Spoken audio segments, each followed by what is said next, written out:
Education is the movement from darkness to night. शिक्षा वह है जो हमें अंधकार से रोशनी की तरफ ले जाती है। शिक्षा वो संपत्ति है जो हमें ना कोई हमसे से छीन सकता है, ना कोई चुरा सकता है। सबसे संपत्तियों में सबसे उच्च शिक्षा को जो है ऊंचा स्थान दिया गया है। नमस्कार, मैं सोनिका ढटवाल, मंजिल कार्यक्रम में आपका स्वागत है। आज का हमारा विषय है अध्यापन में अपार संभावनाएं। इस विषय पर चर्चा करने के लिए हमारे बीच स्टूडियो में उपस्थित हैं शिक्षा विभाग के चेयरमैन डॉक्टर अजय कुमार अत्री। सर, आपका हमारे इस कार्यक्रम में स्वागत है। नमस्कार। सर, मैं सबसे पहले डॉक्टर अजय कुमार जी, मैं आपसे ये जानना चाहूँगी कि अगर हम एजुकेशन को एक संक्षिप्त में समझना चाहें तो वो क्या है? शिक्षा से हम जो हमारा संपूर्ण व्यक्तित्व है उसको निखारने में शिक्षा मदद करती है।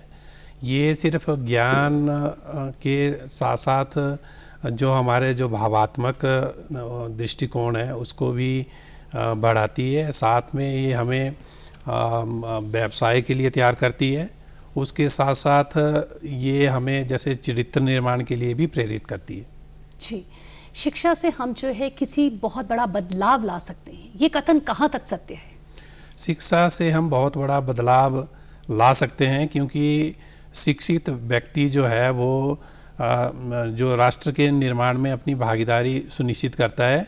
और इसके साथ साथ जितने भी आप देखते हैं जो बड़े जो भी कार्य होते हैं वो एक शिक्षित व्यक्ति द्वारा किए जाते हैं, तो हम कह सकते हैं कि शिक्षा के माध्यम से हम बड़े बदलाव ला सकते हैं। आपकी बात बिल्कुल सही है। तभी कहते हैं कि शिक्षा जो है वो सबसे बड़ी पूंजी है। ना कोई चुरा सकता है, ना कोई छीन सकता है। अगर इस क्षेत्र में हम टीचिंग प्रोफेशन में जाना चाहें तो कितनी संभावनाएं हैं इसमें? सोनिका जी, जैसे हम देखें कि शिक्षा के क्षेत्र में अपार संभावनाएं हैं, और ये संभावनाएं आपके जो एलिमेंट्री स्तर है उससे ही स्टार्ट हो जाती है। आप एलिमेंट्री स्तर पे भी शिक्षण का कार्य कर सकते हैं। उसके बाद आप सेकेंडरी स्तर पे कर सकते हैं। फिर आप जो हमारा कॉलेज लेवल है उस पे भी आप शिक्षण का कार्य कर सकते हैं, और विश्वविद्यालय स्तर पे भी आप शिक्षण का कार्य कर सकते हैं। तो इसलिए हम कह सकते हैं कि शिक्षा के क्षेत्र में अपार संभावना है। जिस तरीके से सर आपने हमें बताया कि एलिमेंट्री लेवल से कर सकते हैं। अगर हम एलिमेंट्री लेवल की बात करें, अगर हम +2 लेवल से बात करें कि क्या ऐसे प्रोफेशनल कोर्स हैं जिसको हम कर सकते हैं और अपने पैरों पे बच्चे जो हैं, हमारे दर्शक जो देख रहे होंगे, जो हमारे बच्चे हैं वो पैरों पे खड़े हो सकते हैं? जी, अगर हम +2 के बाद भी शिक्षा के क्षेत्र में आना चाहते हैं तो हमें कुछ टीचर ट्रेनिंग प्रोग्राम्स हैं जो +2 के बाद किए जा सकते हैं। जैसे जो डिप्लोमा कोर्सेज़ की अगर हम बात करें तो एक DLED के नाम से एक डिप्लोमा कोर्सेज +2 के बाद होता है, जिसे हम डिप्लोमा इन एलिमेंट्री एजुकेशन के नाम से जानते हैं। उसके बाद आप जो शिक्षक का कार्य कर सकते हैं। इसके अलावा भी और कोर्सेज हैं, जैसे DLED इन स्पेशल एजुकेशन। अगर आप स्पेशल एजुकेटर बनना चाहते हैं तो आपको स्पेशल एजुकेशन में एक डिप्लोमा कोर्स करना पड़ेगा। उसके बाद आप एलिमेंट्री स्तर पर एक स्पेशल एजुकेटर का कार्य कर सकते हैं। इसके अलावा कुछ जैसे NTT का कोर्स आपने सुना होगा, नर्सरी टीचर ट्रेनिंग का जो कोर्स है, उसको करने के बाद भी हम अध्यापन के साथ जुड़ सकते हैं। और ETT का एक और कार्यक्रम है जो पाठ्यक्रम अगर आप करते हैं तो जो एलिमेंट्री टीचर ट्रेनिंग करके आप अध्यापन के कार्य में आ सकते हैं। बहुत अच्छी अजय जी आपने हमें बात बताई, क्योंकि बच्चे जो हैं, आजकल के जो बच्चे हैं, वो चाहते हैं कि जितनी जल्दी कोई प्रोफेशनल कोर्स करें और आगे बढ़े ताकि वो अपने पैरों पे जल्द से जल्द खड़े हो सकें। जैसे जो बच्चा जैसे +2 के बाद अगर कोर्स नहीं करता है, वो जैसे BA, BSc या BCom करता है, तो उसके बाद उसके लिए कौन से स्कोप्स खुलते हैं टीचिंग प्रोफेशन के? कौन सी ऐसी संभावनाएं खुलती हैं उसके लिए कि वो उनमें आगे जाके जो है कोर्स करे, और कौन से ऐसे कोर्सेज हैं जो बच्चे के लिए बेनिफिशियल होंगे? जी, अब आप किसी भी लेवल पे चले जाएं, आपको टीचर ट्रेनिंग प्रोग्राम तो करना ही पड़ेगा। अगर आप अध्यापन में आना चाहते हैं तो अध्यापन में आने के लिए आपको टीचर ट्रेनिंग प्रोग्राम करना ही पड़ेगा। लेकिन हर टीचर ट्रेनिंग प्रोग्राम की अपनी योग्यता है। जैसे आपने बताया कि BA, BSc, BCom के बाद ऐसा क्या करें कि वो अध्यापन में आए। इसके लिए छात्रों को बीए के बाद बीएड का एक ऑप्शन होती है। जी। आप बीएड जनरल बीएड भी कर सकते हैं और आप बीएड जो है वो स्पेशल एजुकेशन में भी कर सकते हैं। अगर आप बीएड जनरल में करना चाहेंगे तो आप जैसे बीए में अगर आपके 50% अंक हैं तो आप एंट्रेंस के माध्यम से बीएड में एडमिशन ले सकते हैं और बीएड कंप्लीट करने के बाद आप एक अध्यापक जैसे हम बीए बीएड टीचर जिसे हम आर्ट्स के टीजीटी बोलते हैं, ट्रेन ग्रेजुएट टीचर, वो उसके माध्यम से आप अध्यापन का कार्य शुरू कर सकते हैं। वैसे ही हमारे पास BSc non medical, BSc medical के छात्र होते हैं जो बीएड के पूर्ण करने के बाद BSc BEd train graduate teacher sciences के लग सकते हैं। और वैसे ही कॉमर्स के बच्चों के लिए भी बीकॉम करने के बाद बीएड की सुविधा है, जिसको करने के बाद वो कॉमर्स के टीचर आर्ट्स के रूप में आर्ट्स के टीचर आर्ट्स भी पढ़ा सकते हैं और कॉमर्स का सब्जेक्ट भी पढ़ा सकते हैं। तो स्पेशल जो ट्रेनिंग है, जो स्पेशल टीचिंग मेथड्स हैं वो इसमें यूज़ किए जाते होंगे और बच्चों को जो एक एक्सपीरियंस दिया जाता होगा कि कोर्स में क्या ऐसे प्रोविजन है कि इसमें कोर्स में जो है बच्चों को प्रॉपर ट्रेनिंग और प्रोवाइड करवाई जाती है ताकि वो जो है फ्यूचर के जो अध्यापक बने, ताकि वो प्रॉपर ट्रेंड अध्यापक बने। जी, बीएड कोर्स में ऐसे बहुत सारे कोर्सेज हैं। बीएड प्रोग्राम में जब हम बात करते हैं तो उसमें हमारे जो अपनी भारतीय जो दर्शन है उसके बारे में भी बच्चे को बताया जाता है ताकि वो अपने संस्कार से जुड़ा रहे।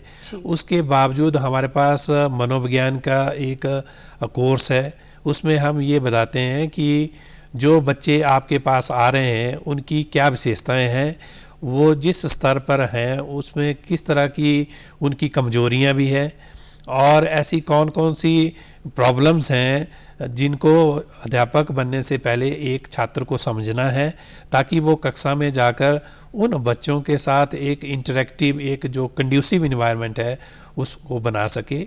इसके अलावा भी और कोर्सेज हमारे पास हैं जैसे एजुकेशन टेक्नोलॉजी, कि आज के युग में टेक्नोलॉजी को क्लासरूम में कैसे ले जाया जाए ताकि बच्चों की जो इंटरेक्टिविटी है उसको बढ़ाया जाए। इसके अलावा भी बच्चों का मूल्यांकन किस तरह से किया जाए, इसके लिए भी हमारे पास कोर्सेज हैं।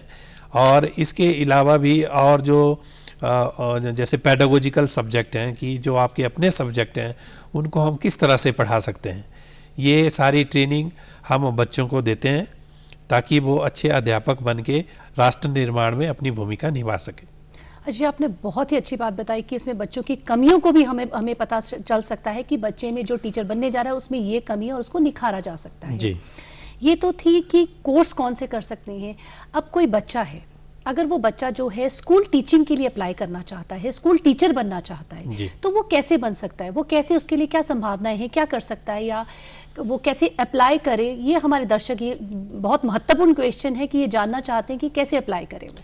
जी, सबसे पहले तो अभी तक जो हमने चर्चा की उसमें बताया कि जो अध्यापन बनने के लिए तैयार हो रहे हैं उनके लिए एक टीचर ट्रेनिंग कोर्स उन्होंने किया होना चाहिए।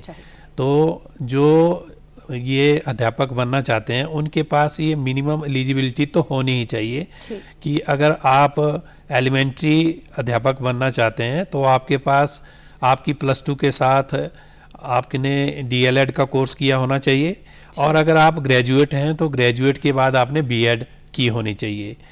अब अगर आप कहीं विज्ञापन आपके पास आप देखते हैं, विज्ञापन देखते हैं और आप उसके लिए योग्य हैं तो आप उसके लिए अप्लाई कर सकते हैं। लेकिन ज़्यादातर हम ये देखते हैं कि आजकल जो आप टीचर ट्रेनिंग प्रोग्राम भी कर लेते हैं उसके साथ साथ आपको कुछ टेस्ट जो हैं वो अध्यापक बनने से पहले वो क्लियर करने पड़ते हैं। जैसे हम टेट की बात करते हैं, टीचर एलिजिबिलिटी टेस्ट, तो टीचर एलिजिबिलिटी टेस्ट जो है बीएड करने के बाद भी आपको क्लियर करना पड़ेगा। वैसे ही सी टेट अगर आप देखते हैं कि एक सेंट्रल लेवल पे भी टीचर एलिजिबिलिटी टेस्ट का आयोजन किया जाता है, क्योंकि जो सेंट्रल हमारे इंस्टीट्यूशंस हैं जैसे नवोदय विद्यालय है, केंद्रीय विद्यालय है और हमारे सैनिक स्कूल हैं, तो उनमें वो आप बीएड के साथ साथ आपके पास ये एलिजिबिलिटी होनी चाहिए। और अब आपको ऑनलाइन अप्लाई करना है। ऑनलाइन अप्लाई करने के बाद फिर आपकी जो एक टेस्ट कंडक्ट किया जाएगा और उस टेस्ट में उत्तीर्ण होने के बाद फिर जब आपका इंटरव्यू होगा उसके बाद आपकी सिलेक्शन हो जाएगी और आप अध्यापक के रूप में उस संस्था में काम कर पाएंगे। जी, तो जो है कि ये टैट का एग्ज़ाम जो है वो क्लियर करना पड़ेगा। आप जब टीचिंग कोर्स भी कर लेते हैं उसके बाद अब स्कूल कैडर में अगर आपने अप्लाई करना है। जी। अगर हम लेक्चरशिप की बात करें, अगर बच्चा उसमें जाना चाहता है तो सब्जेक्ट में मास्टरी होना बहुत ज़्यादा ज़रूरी है, या क्या चीज़ें हैं जो स्कोप्स हैं उसमें क्या हैं, और किन किन चीज़ों को उनमें ध्यान में रखते हुए जो है लेक्चरशिप के लिए अप्लाई कर सकता है? सोनिका जी, लेक्चरर जो है वो स्कूल के संदर्भ में भी जब हम +1 +2 की बात करें तो हिमाचल प्रदेश में यहाँ भी लेक्चरर न्यू करके एक पोस्ट है।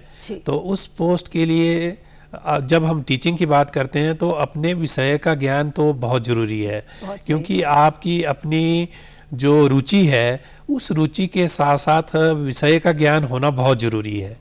उसके साथ साथ अगर आपने टीचर ट्रेनिंग प्रोग्राम किया हुआ है तो आप वैसे ही एक जो हमारा Himachal Pradesh staff selection board के द्वारा जो है वो हम टीजीटी की सिलेक्शन की बात करते हैं, वैसे ही हमारा जो पब्लिक सर्विस कमीशन है उसके माध्यम से जो एक टेस्ट कंडक्ट किया जाता है और उस टेस्ट के पास उत्तीर्ण करने पर आप लेक्चरर न्यू के रूप में स्कूल में अपनी सेवाएं दे सकते हैं।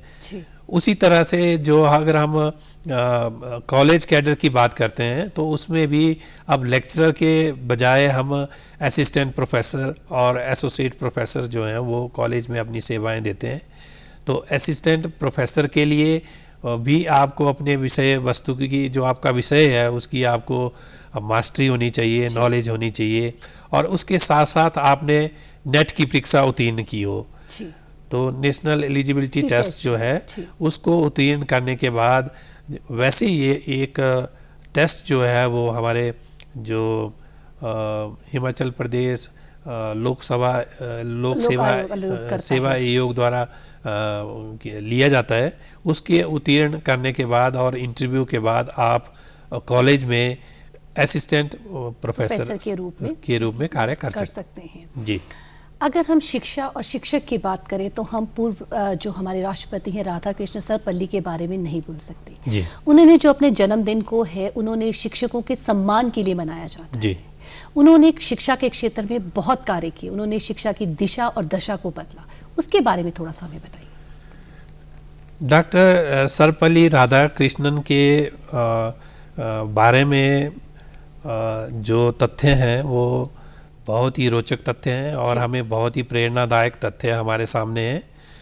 सर्वपल्ली राधाकृष्णन जी का जन्म जो है एक गरीब ब्राह्मण परिवार में हुआ और दर्शन शास्त्र के वो शिक्षक रहे और उन्होंने भारत में तो पढ़ाया ही पढ़ाया, लेकिन ऑक्सफोर्ड विश्वविद्यालय में भी उन्होंने अध्यापन का कार्य किया। कुछ रोचक तथ्य जो उनसे संबंधित हैं मैं आपको बताना चाहूँगा। जब वो मद्रास प्रेसिडेंसी से उनका जो स्थानांतरण कलकत्ता के लिए हुआ तो जो उनके विद्यार्थी थे उन विद्यार्थियों ने एक बग्गी बनाई और उस बग्गी को फूलों से सजाया और अपने आप अपने कंधों से उस बग्गी को आगे ले जाते हुए रेलवे स्टेशन तक डॉक्टर सर्वपल्ली राधाकृष्णन जी को छोड़ा। तो एक अच्छे अध्यापक के गुण जो उनमें थे, जो छात्रों के प्रति उनका स्नेह था और छात्र भी उनसे कितना प्यार करते हैं, एक शिक्षा हमें उनके जीवन से ये मिलती है। इसके साथ साथ बहुत विकट समय में वो हमारे प्रथम उपराष्ट्रपति बने और राष्ट्रपति जब वो दूसरे हमारे राष्ट्रपति बने उस समय भी हमारे देश की हालत इतनी अच्छी नहीं थी, क्योंकि उस वक्त भी चीन ने भारत को हराया था और पाकिस्तान के साथ भी युद्ध हुआ था। तो ऐसे विकट समय में भी एक शिक्षक जो राष्ट्रपति के रूप में अपने राष्ट्र की सेवा कर रहा था, तो ये भी कि उन्होंने कितना संयम बना के रखा। अध्यापक होने के नाते हमें संयम से भी काम करना पड़ता है। उसके साथ साथ एक रोचक तथ्य और ध्यान में आता है कि जब वो राष्ट्रपति थे तो जब वो अपनी आय का सिर्फ 2,500 रुपया अपने लिए लेते थे और बाकी का जो उनका वेतन होता था वो प्रधानमंत्री राहत कोष में वो जमा करते थे।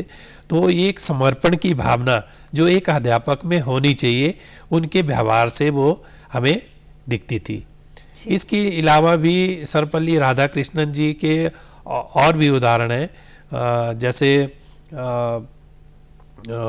उनके मतलब जो उनकी शिक्षा दीक्षा हुई वो एक हमारे जो क्रिश्चियन जो स्कूल से वहाँ पढ़े, लेकिन वो हिंदुत्व, वेदांत और ये इसके दर्शन शास्त्र के एक शिक्षक बने और अपनी शिक्षाएं जो हैं वो सब तक पहुँचाई। बिल्कुल, आपने बहुत अच्छा कहा कि उनमें बहुत पेशेंस थे और बहुत अच्छी बात बताई कि एक शिक्षक होने के नाते एक पेशेंस होना और एक जो है संयम का होना बहुत ज़्यादा ज़रूरी है। जी। क्योंकि आपके पास बहुत तरह के बच्चे होते हैं, उनको हैंडल करना बहुत इजी काम नहीं है, तो संयम जो है वो एक शिक्षक में बहुत ज़्यादा ज़रूरी है। जी। अब हमने जो स्कूल कैडर की भी बात कर ली, कॉलेज कैडर की, अगर एक बच्चा जो है यूनिवर्सिटी लेवल पे अगर अपना प्रोफेशन बनाना चाहे, अगर वो असिस्टेंट प्रोफेसर के लिए या प्रोफेसरशिप के लिए आगे अपने भविष्य बनाना चाहे, तो वो कैसे आगे चुनाव कर सकता है? उसको किन बातों का ध्यान रखना है और क्या कोर्स करना है और किन चीज़ों को ध्यान में रखते हुए वो जो है यूनिवर्सिटी कैडर के लिए कर सकता है? सोनिका जी, विश्वविद्यालय के स्तर पे अगर आप सहायक आचार्य और सहाचार्य के पद के लिए आवेदन करना चाहते हैं तो उसके लिए सबसे पहले तो जो आपका विषय है उस विषय में आपका अपना इंटरेस्ट होना चाहिए और इंटरेस्ट के साथ साथ आप उसमें दक्ष भी होने चाहिए, आपकी उसमें मास्टरी होनी चाहिए। और मास्टरी के साथ साथ वहाँ भी हमें यूजीसी का जो नेट का एग्ज़ाम है वो हमें उसमें क्लियर करना पड़ता है। पर अब कुछ थोड़े से नियम में बदलाव आ रहा है, जो यूजीसी की नई गाइडलाइंस अब आ गई हैं उनमें ये ज़रूरी कर दिया गया है कि अगर आप विश्वविद्यालय में अध्यापन का कार्य करना चाहते हैं तो आपके पास उस विषय में पीएचडी होनी अनिवार्य है। तो अगर आप पीएचडी उस विषय में हैं और आपने अपने सब्जेक्ट की आपकी दक्षता है तो उसके बाद क्या होता है कि आपको उस विश्वविद्यालय के लिए आवेदन जब मांगे जाते हैं तो आप आवेदन करते हैं और फिर आपकी स्क्रीनिंग होती है। स्क्रीनिंग में आपकी जो मेरिट होती है वो आपके जो एकेडमिक जो आपके पीजी लेवल के कोर्स हैं उसको भी ध्यान में रखते हैं, कुछ जो आपकी पीएचडी है उसको ध्यान में रखते हैं, उसके साथ साथ आपने जो आपकी पब्लिकेशन है, आपका प्रकाशन है उसको भी हम ध्यान में रखते हैं। इसके अलावा क्या आपने किसी बच्चे को रिसर्च के लिए सुपरवाइज किया हुआ है, ये सारे क्राइटेरिया हैं, उनको ध्यान में रख के मेरिट बनाई जाती है। फिर आपके इंटरव्यू होते हैं और जो इंटरव्यू में जो पास हो जाता है वो सहायक आचार्य या सह आचार्य के रूप में विश्वविद्यालय में काम करता है। बहुत ही अच्छी बात बताई सर आपने कि किस तरीके से हर एक प्रोसेस को फॉलो किया जाता है कि आपके साथ आपकी जो है क्वालिटी हो गई, आपकी सब्जेक्ट कमांड हो गई, वो सब चीज़ें जो है आपकी क्लियर होनी चाहिए। ये तो हमने यूनिवर्सिटी कैडर इन सब की बात की। अगर हम प्राइवेट सेक्टर की बात करें, अगर बच्चा जो है, ये ज़रूरी नहीं है कि हर बच्चा जो है वो सरकारी उसमें जाए, या तो अगर वो प्राइवेट सेक्टर की तरफ टीचिंग प्रोफेशन में जाना चाहता है तब भी क्या क्राइटेरिया सेम रहते हैं या अलग कुछ क्राइटेरियाज रहते हैं? सोनिका जी, जो हमारे टीचिंग के क्राइटेरिया हैं, आप प्राइवेट सेक्टर में जाएंगे तब भी वो सेम रहेंगे और अगर आप गवर्नमेंट सेक्टर में जाते हैं तब भी क्राइटेरिया सेम रहेंगे। कि अगर किसी भी प्राइवेट स्कूल में आप जाएंगे तो उसमें आपको टीचर ट्रेनिंग प्रोग्राम आपने किया होना चाहिए और टीचर ट्रेनिंग प्रोग्राम के साथ आपका टेट क्लियर होना चाहिए।